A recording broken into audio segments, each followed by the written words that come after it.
Comment below if you want me to do a close reading of VeggieTales.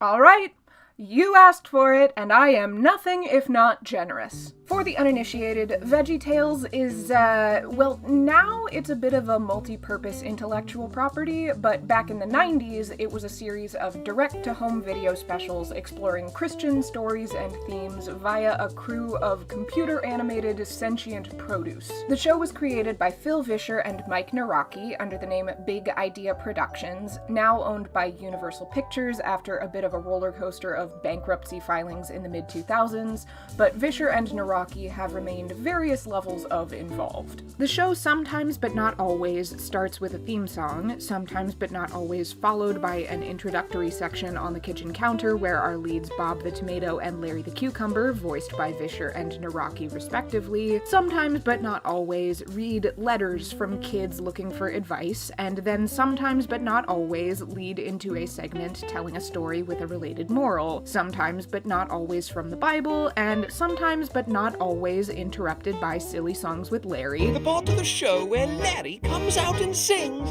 a silly song. And sometimes but not always wrapped up with the What We Have Learned song. And so what we have learned applies to our lives today. God has a lot to say in his book. And the show's most crucial catchphrase. God made you special, and he loves you very much. The important thing about this sort of write-in variety show format, even though it's not always part of the show, is that it lays the groundwork for the fact that there isn't really much in terms of canon. The characters are sort of archetypes who sometimes have names that are specific to the story, but other times are just sort of their own character names, but aren't necessarily assumed to be the same character who experienced all the things that have happened to them in the other specials. This is the kind of thing that can get really confusing if you think about it too hard with your adult brain, but not if you take a second to remember what it was like to be a kid playing with toys. Maria, the blonde Barbie doll, was always the prissy one, and Julie, the brunette Barbie doll, was always the sarcastic one, but neither of them ever remembered the traumatic fallout of the last bathtub hurricane by the time the next one rolled around, you know? So Larry the Cucumber is always the silly one whose childlike innocence sometimes manifests as ditziness. Bob the Tomato is his practically minded straight man who can get caught up in the plan to the point of neurosis. Junior Asparagus is a bit of an every kid who sometimes messes up but always means well. Archibald, also Asparagus, is enthusiastically highbrow and incredibly smart, except when it comes to noticing if anyone else cares. Mr. Lunt is whatever he needs to be to balance out whoever needs a sidekick this episode. The French peas are the same but French, and Mr. Nezer is a capitalist. Now, there is a whole damn lot to dig into with VeggieTales. There have been new episodes more or less consistently since 1998, with a number of distinct eras and a lot of wild history. But, you know, it's been a long year. I'm tired. I think we're all tired. Pandemic life is in like season 5 and showing no signs of jumping the shark anytime soon, and I think we all deserve a little treat, don't we? Treats all around. So consider this a moment of gently and festively dipping an exploratory toe down the rabbit hole. Blow the dust off that crusty old cardboard box in the basement, break out the sleigh bells, pour yourself some cocoa or some nog, pop in a shot of liquor if you're feeling it, and let's take a dive into the world of the VeggieTales Christmas specials.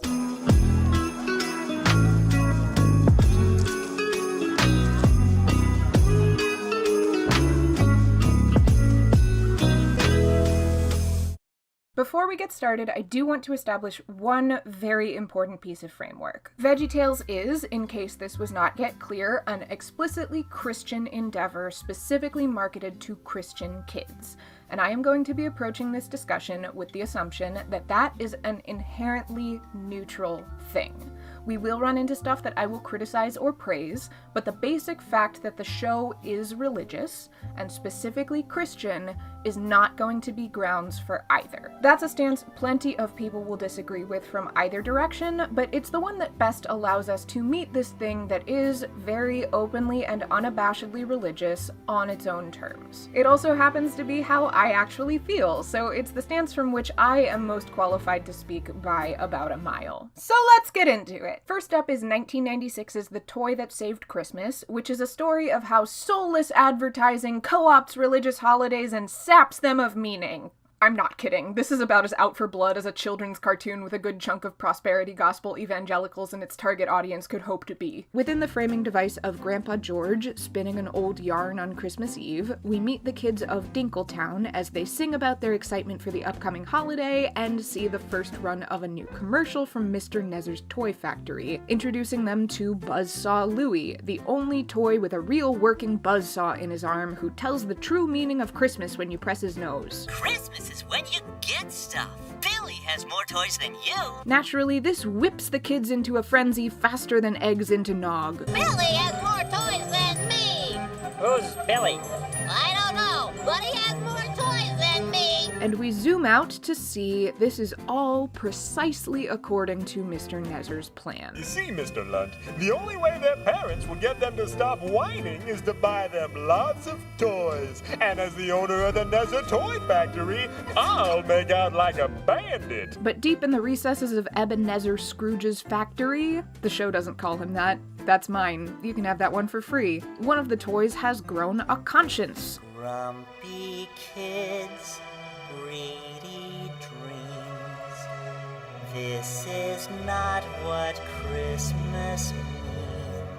This sentient Louie makes a break for it and ends up buried in a snowbank where, after a brief intermission for a silly song, put a pin in it, he is found by Larry, Bob, and Junior, who are out sledding. They gleefully press Louie's nose and nod in agreement. Now that's the true meaning of Christmas. But this Louie pipes up to the contrary. The kids agree that it's possible they've all missed something, but none of them know what it is, so they head off to consult the smartest person they know, who, wouldn't you know it, is Grandpa George, the one telling the story.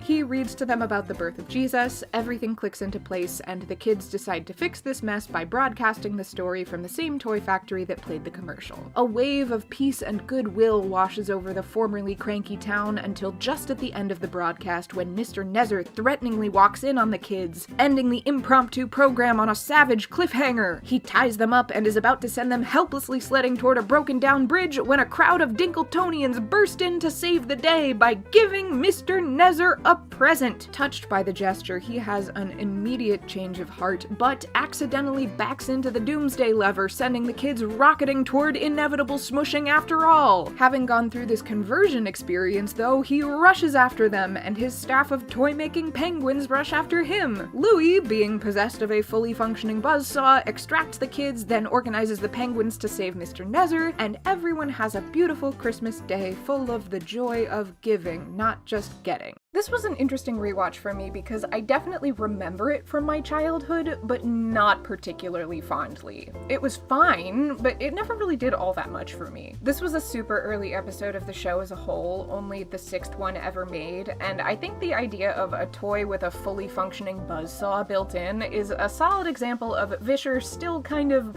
working out how his unique sense of humor translates to kids' media. Like, as an adult, it definitely makes me giggle a little, but as a kid, I was just sort of like, what a garbage toy.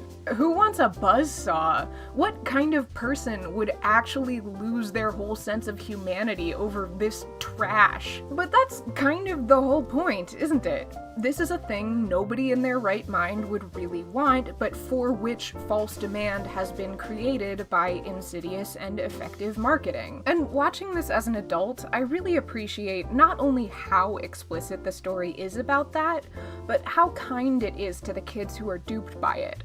I was kinda expecting the tantrums to feel overblown by an order of magnitude or two, but I actually don't think it's any more than your normal cartoon heightening of all things. Speaking for myself, it's easy to forget what a big deal Christmas presents were as a kid. So I feel for these little peas and carrots, and I really appreciate that the story doesn't guilt them for descending into the less pleasant side of being that fucking excited. It's not that they're bad and greedy and need to be taught a lesson, it's that they're being manipulated and exploited by a guy who doesn't care about them except as a means to the end of more money. Well, fire up the assembly line, Mr. Lunt. We've got money to make. And that's what Christmas is all about. Yes, he's portrayed as one bad apple who only is the way he is because of his sad backstory. Oh, I always wanted a Christmas present, but we were too poor. And yes, zooming out, a focus on giving gifts does still lead down the path of Christmas is about stuff and the buying thereof. As an anti-capitalist text, The Toy That Saved Christmas does not reach nearly the heights achieved by the Gospels of our Lord Jesus Christ. But as far as a thing for kids goes, especially in terms of the politics of a lot of folks who are probably most hyped for this particular series these days, this is dang close to radical. Comrade Louie! So just as sort of a baseline holiday morality tale, I actually think this is really nice. It not only encourages kids to focus on giving more than just receiving, which is an oldie but a goodie, no doubt, but more importantly, it questions where the obsession with receiving even comes from in the first place, and isn't afraid to point the finger directly where it belongs.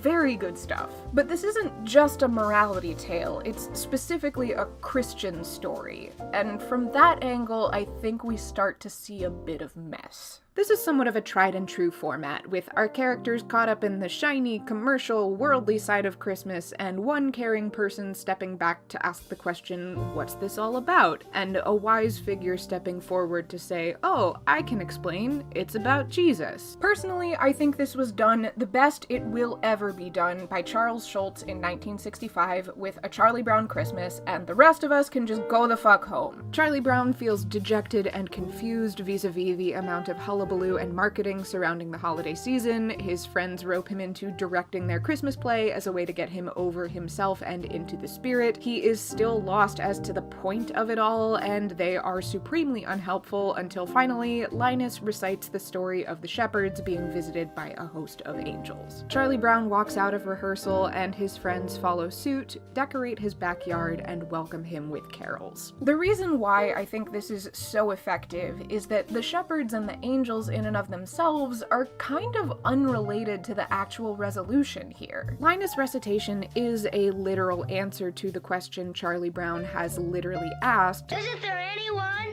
who knows what Christmas is all about? but what's actually important about it is that it gets everyone else to quiet the fuck down for long enough to properly notice that their friend is suffering and put some effort into actually showing up for him. It's less of a keep Christ in Christmas message than it is make sure to take a breath with the actual humans you actually care about, even in the midst of overwhelmingly boisterous and shiny traditions, and Christ is as good an impetus for that as any. It's not immaterial that the story Linus tells is the biblical birth of Jesus, but the special is honest about the limitations of reading the King James Version to an audience who seem not to have much of a background in the church as a strategy for explaining the whole significance of the holiday. It's not Jesus directly that finally brings Charlie Brown peace and joy.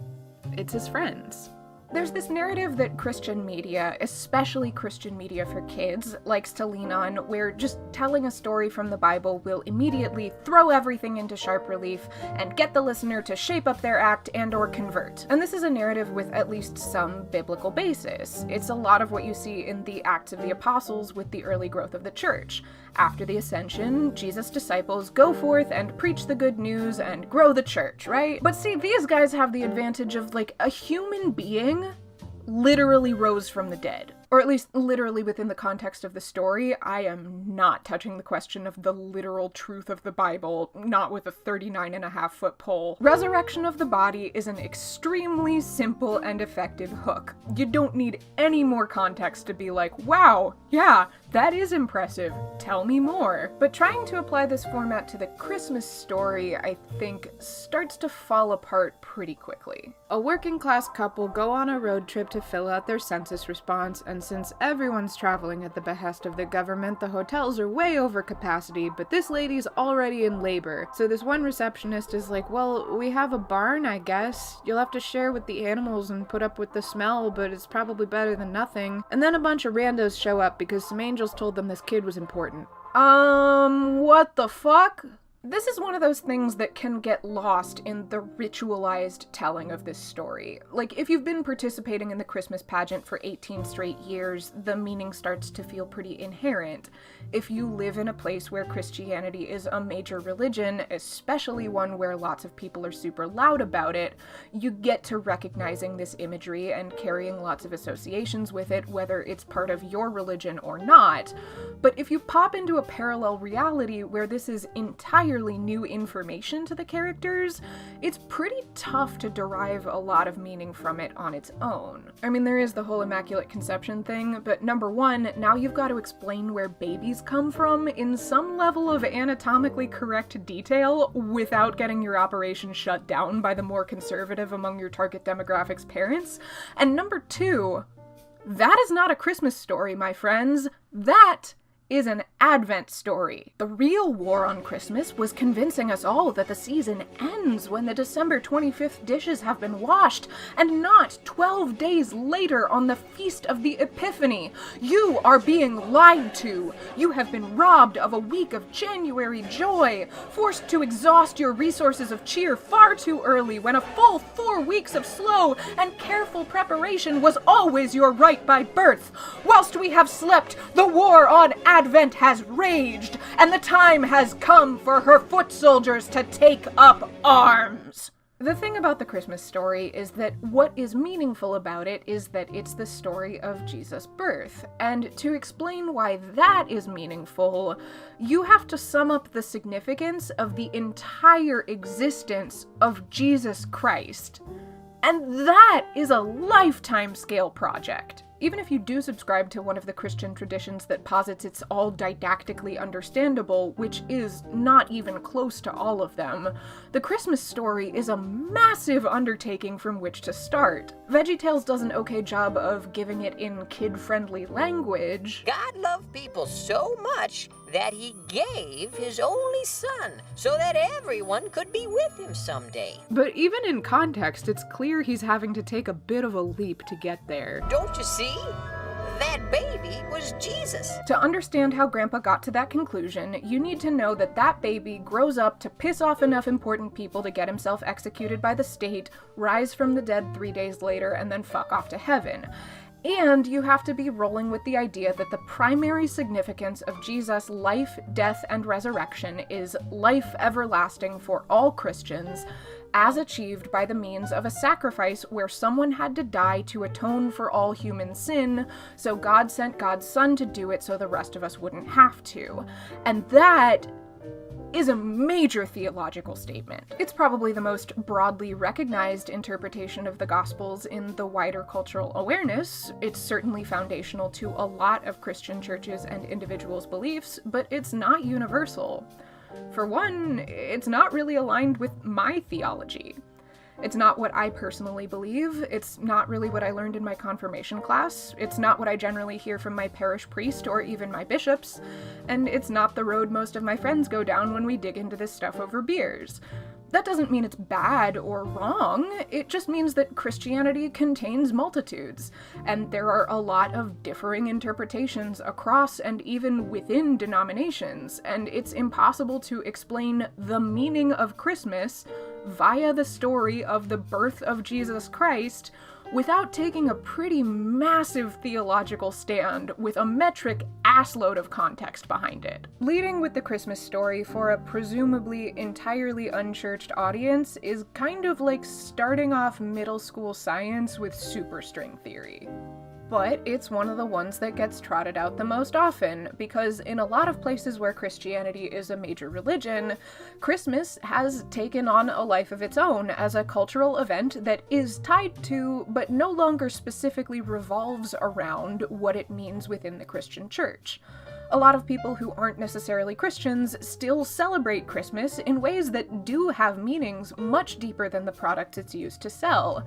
Things like giving and charity and family and love and rest and connecting to your roots that may be very much in line with a lot of Christian beliefs and teaching in general, but don't really come from the birth at Bethlehem directly. So while you probably do have plenty of Christians out there who see Christmas and the Christmas story as the perfect opportunity for evangelism because lots of people are partying anyway, in this particular case, it doesn't necessarily matter because evangelism is less the actual goal than the framing device. The target audience of these kinds of stories is mostly not actually unchurched kids. It's good Christian households and Sunday school classes and church school pre-winter break parties. It's kids who know the story already but also live in a society. The actual purpose of this kind of special is less to spread the good news than it is to marry the Christian celebration of Christmas to the secular trappings of Christmas for people whose lives already include both. So as we move forward, this is basically our framework. We're not really looking at the theology of Christmas so much as wrestling with the cognitive dissonance of being a Christian in the world at Christmas time. For kids. With vegetables. Shouldn't be too difficult, right? Next up is 2002's The Star of Christmas, which is also, no joke, about how advertising kills the soul. Comrade VeggieTales, let us investigate. Now this is one of those ones where the characters have names other than the ones we're used to knowing them by because the story takes place in Victorian ? England.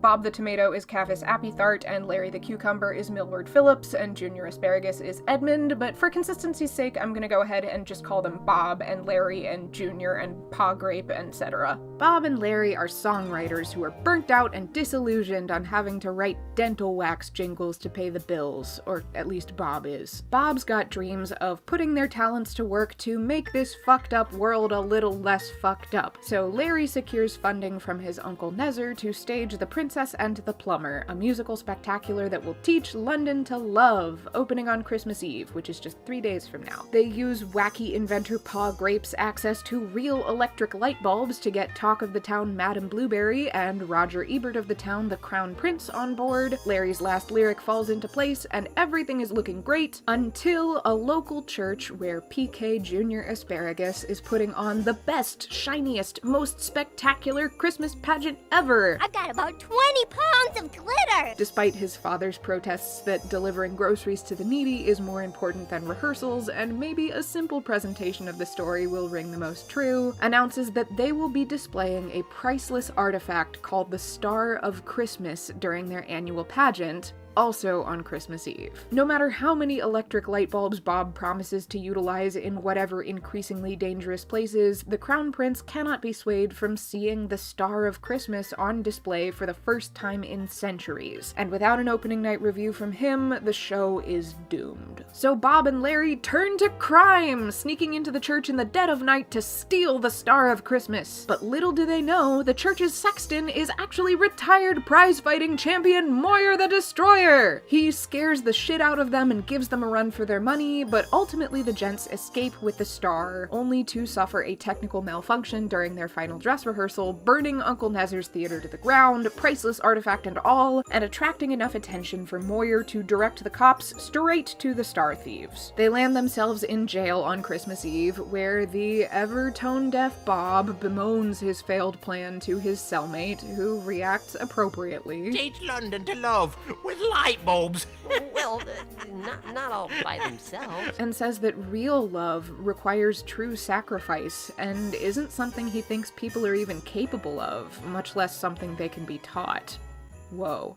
Dark. Just then, Junior and his dad show up to tell Bob and Larry that in the spirit of Christmas forgiveness, they're not pressing charges, and the writers are free to go. They celebrate and get hyped to go see the pageant now that their evening's been freed up, but Junior and the Reverend reveal that they came to the jail assuming they wouldn't be able to make it back in time. You mean you gave up the pageant just to come help us?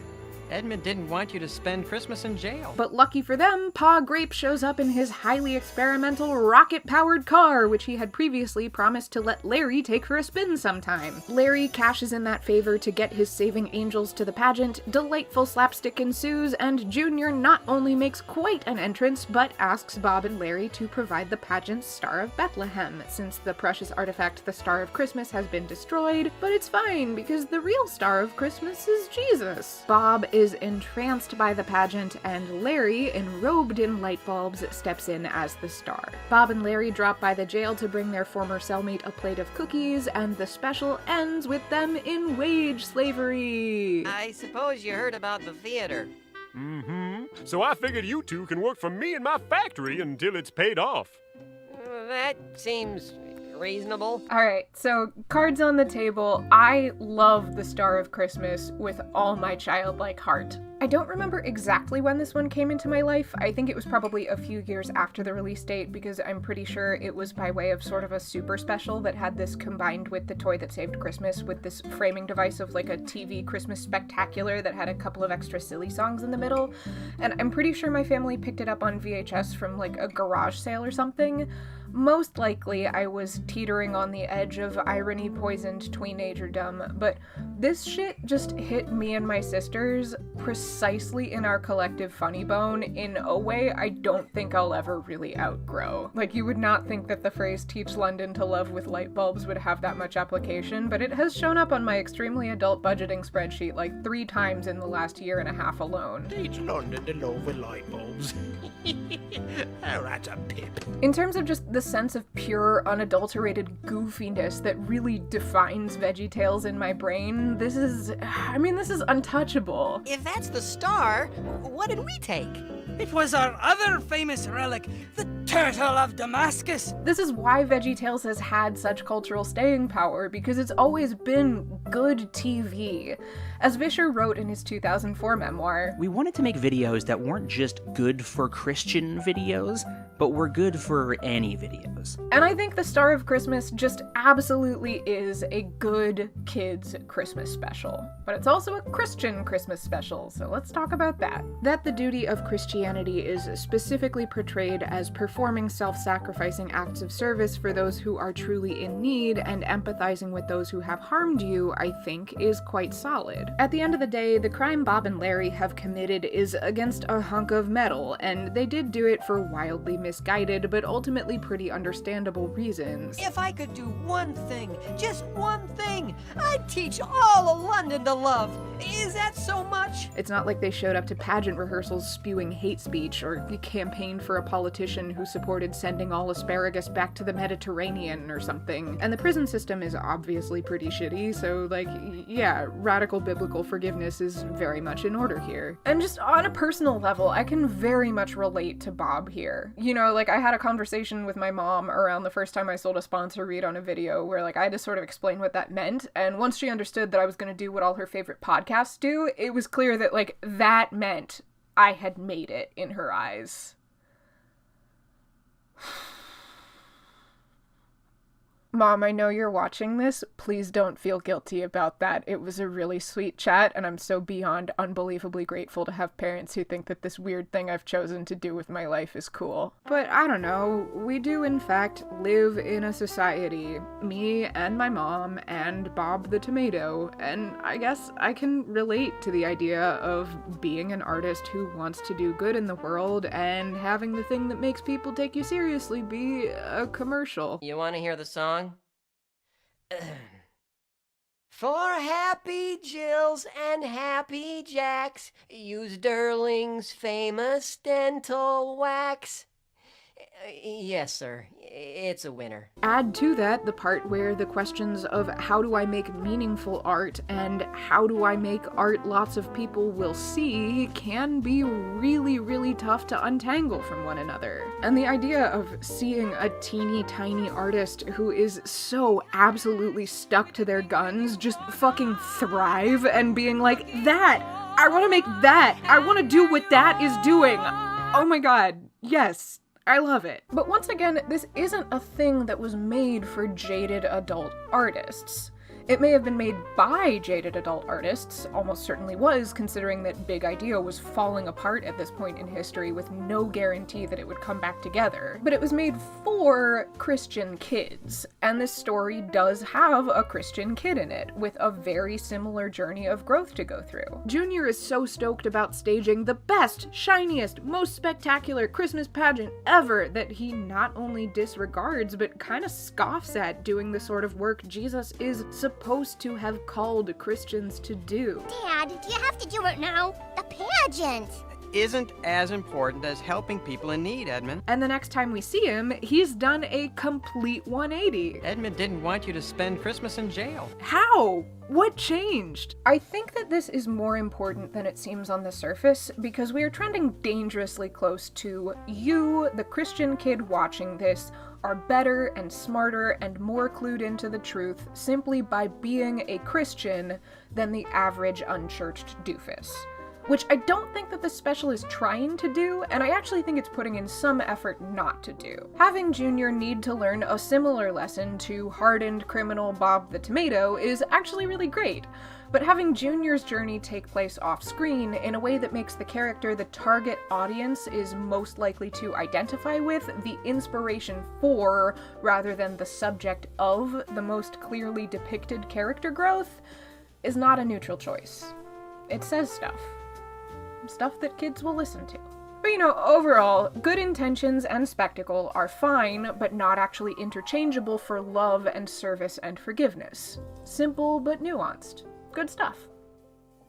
Alright, so those two specials were it for my childhood, but as does happen, VeggieTales has moved on with its life without me. Now, as much as I would love to sort through every Christmas special the series has released since I left it behind, my family would like to see me this year. So we're going to pop in for just one installment, and full disclosure, that decision has been made by which one I could find in its entirety on YouTube. So we are jumping forward to 2013 with Mary, Larry, and the True Light of Christmas, which hits at an interesting moment in this IP's history. This was after Big Idea had declared bankruptcy and been shuffled through a few different ownerships and finally landed with DreamWorks, where it has stayed even through DreamWorks' acquisition by Universal. But this is also before the series went into reboot iterations, so we're still technically looking at the original run of VeggieTales. Anyway, this one's about how capitalism will bring the true meaning back to Christmas.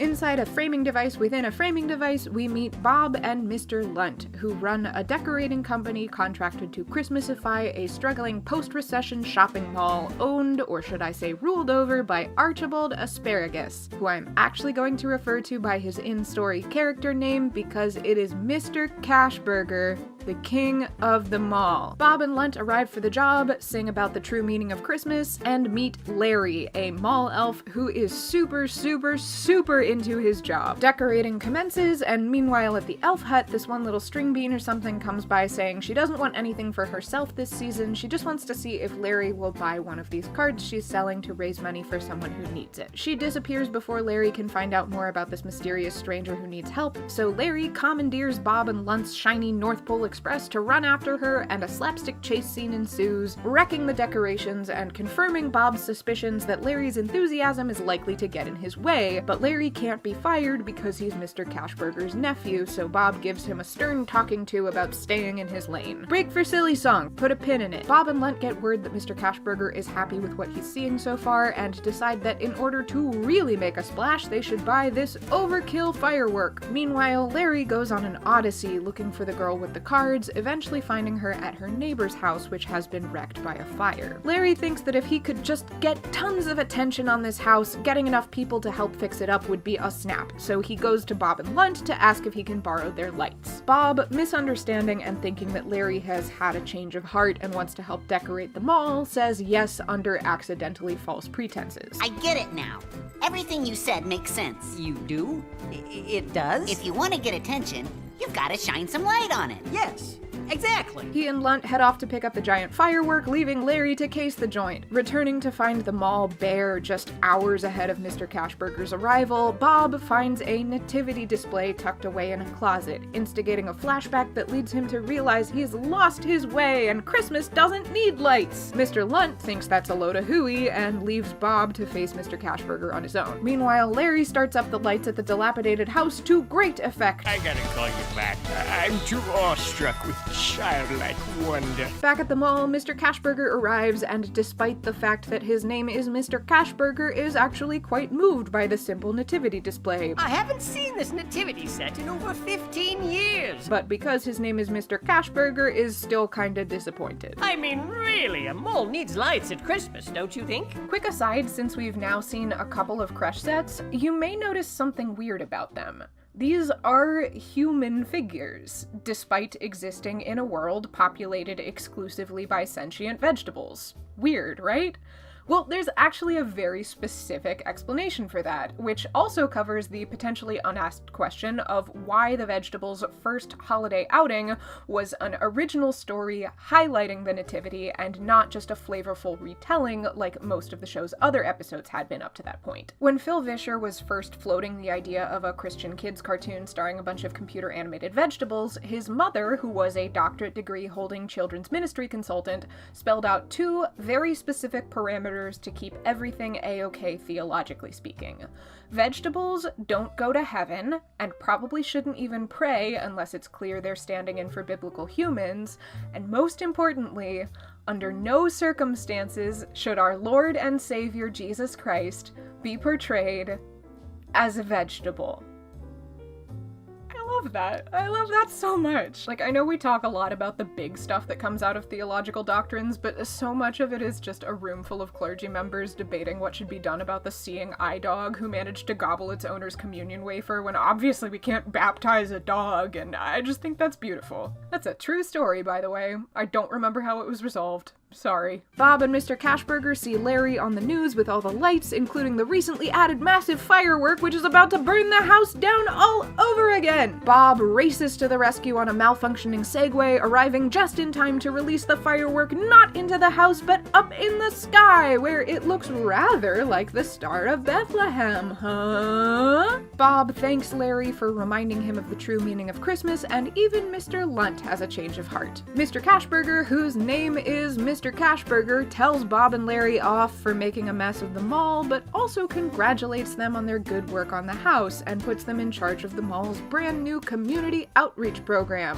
and then takes all the credit for fixing the house and also takes advantage of the opportunity to tell everyone in town to come buy stuff from his mall.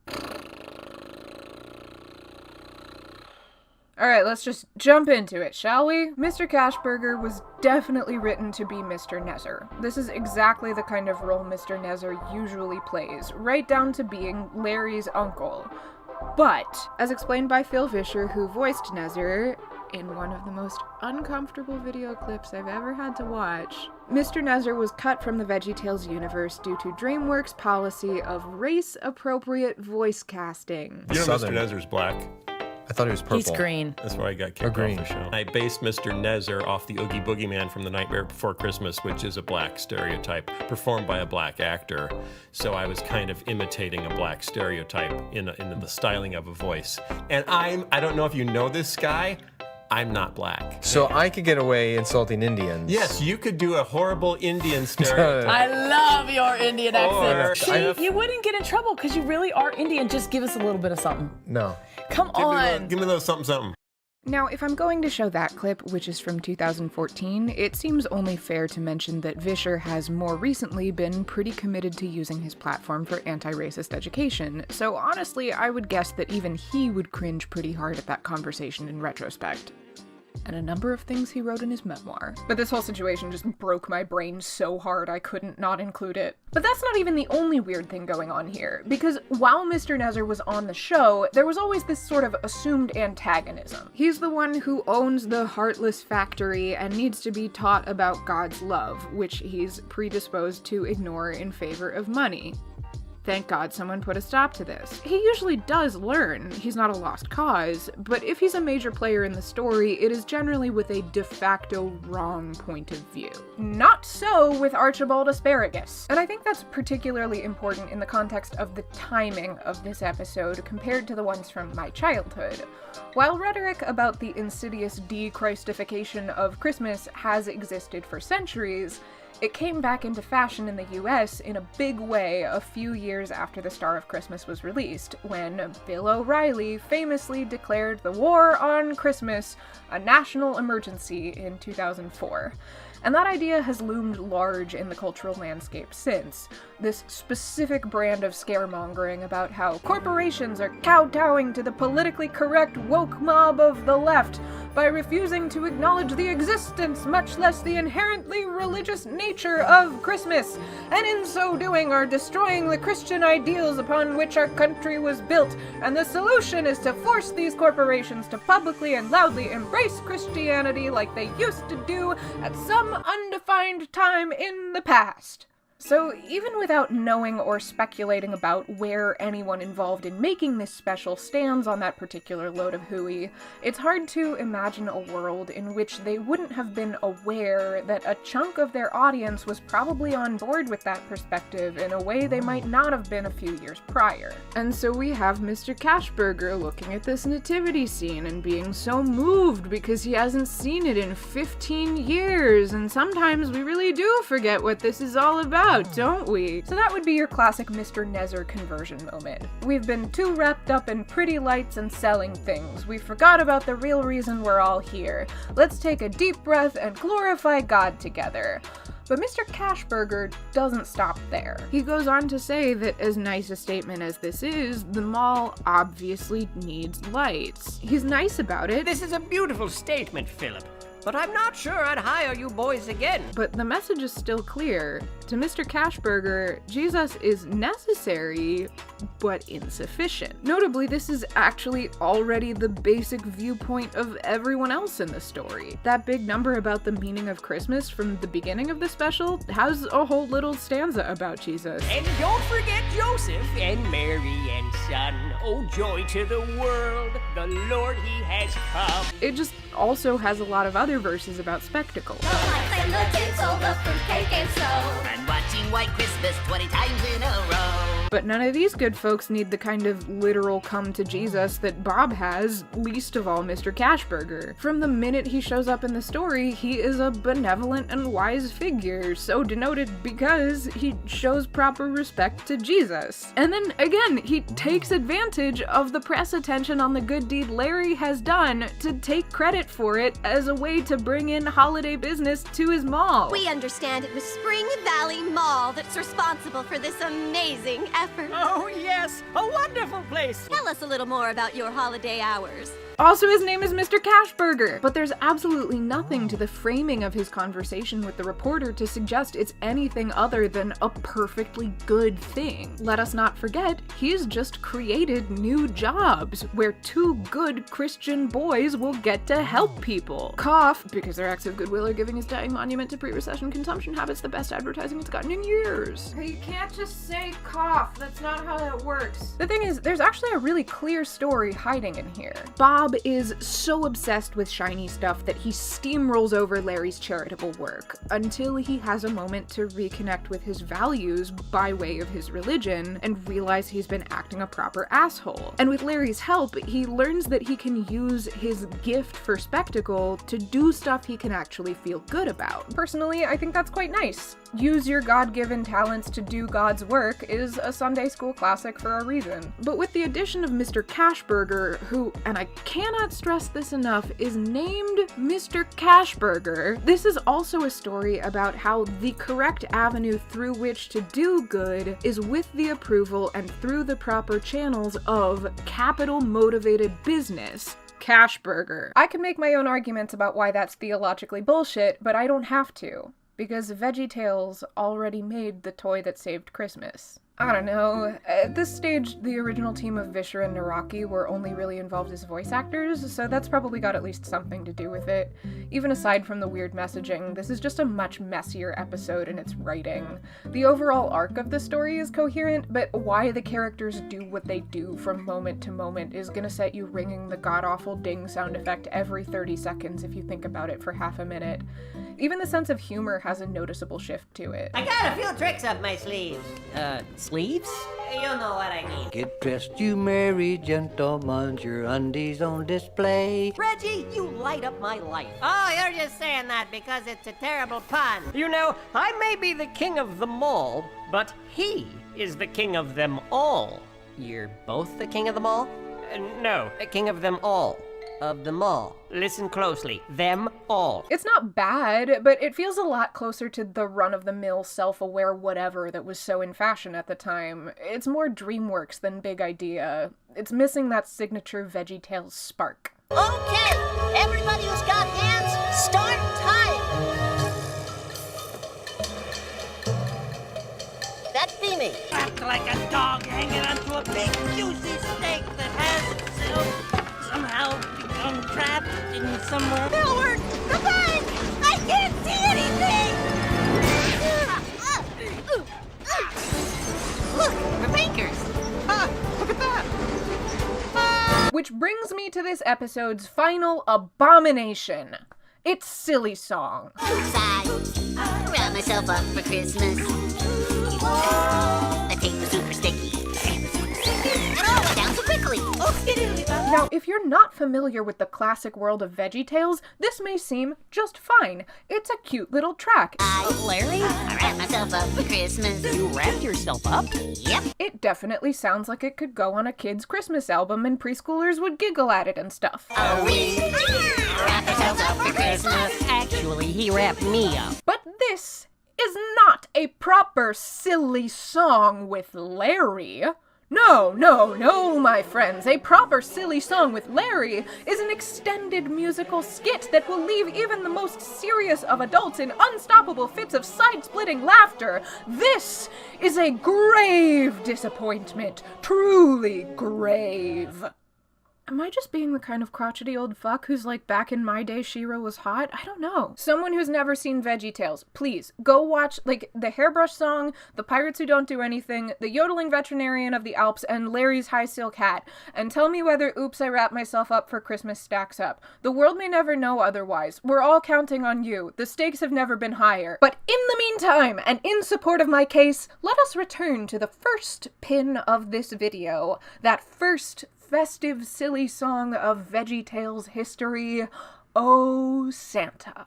It's Christmas Eve, and Larry is waiting up with a tray of cookies for Santa. A knock comes at the door, which turns out not to be Santa, but a bank robber here to rob Larry's bank. I'm a bank robber, and I've come to rob your bank. Yes, I've come to rob your bank. But Larry, unswerving in his Christmas joy, offers the robber his regrets that he has no bank to rob, along with a cookie. Because it's Christmas.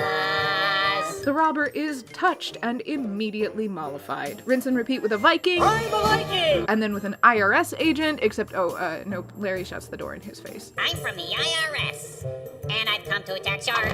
Finally, Santa arrives down the chimney, full jolly, until he realizes Larry's companions, the bank robber and the Viking, are the thieves who stole the very hat from his head and belt from his waist. Never mind their new be-cookied lives of love, Santa immediately drops his festive task in order to chase down these scoundrels and bring them to North Pole justice. Finally, the IRS agent returns to lay claim to the cookie he was previously denied, and Larry leaves us with an awkward but sincere Merry Christmas! and the same festive smile with which he has been bedecked all evening.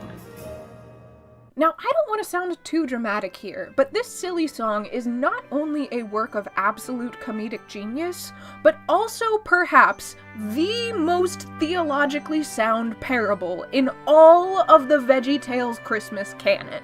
Larry, Christ-like, meets these broken down sinners cast aside by society, not with fear, nor with scorn, nor with self-righteous moralizing, but with wholehearted and genuine welcome, and the full-throated offer that what is his is theirs, no strings attached, even knowing full well that this may mean fewer presents for himself. But Larry's selfless acts of love cast him as a conspirator in the eyes of one Santa Claus, who, previously believed to be a figure of philanthropy, good cheer, and general jollity, is revealed as no more than an agent of the vindictive and uncaring laws of man. Let down by this uncovered falsehood of his idol and denied the anticipated gifts through no fault of his own, what will Larry do?